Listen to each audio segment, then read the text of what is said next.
The Igbo history is very interesting. Let's go back to 1929. I want to talk today about Umunwanyi in Igbo, or also known as the Aba Women's Riot by the British. The Igbo Women's War of 1929 in Nigeria centered on the market women's opposition to an unfair taxation and indirect rule in southern Nigeria by the British, known as Umunwanyi in Igbo, or the Aba Women's Riot by the British. This war was one of the most significant protest movements in the former British Empire. The Igbo women at this time held weekly meetings on the market day of their community and made laws that were of common interest to them. British rule brought some fundamental changes to the social structures in Nigeria, eliminating female political roles by representing political organizations headed by men.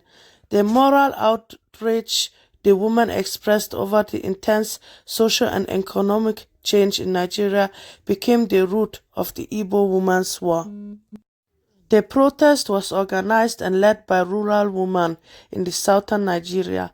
Once the war started, it spread across Nigeria's southeast, involving over 2 million people.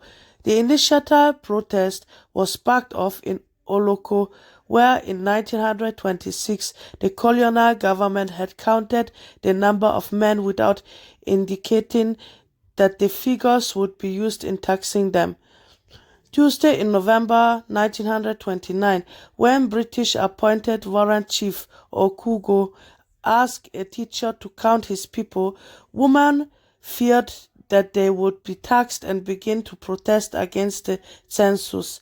Taxes would drive many market women out of business and disrupt the supply of food available.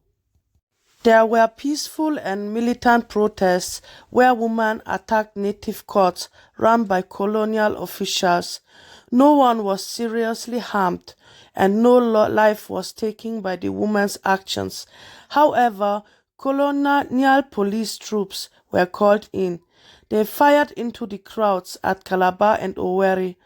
More than 50 women lost their life and 50 others was wounded. Because in Igbo culture, it is not usual that the men are harming women. The woman was not expecting to be harmed by the British colonizers. The uprising is often seen as the first major challenge to British authority in Nigeria. As a result of those protests, the position of women in society was greatly improved. In some areas, women were able to replace the corrupt male warrant chiefs and were also elected to serve on the native courts.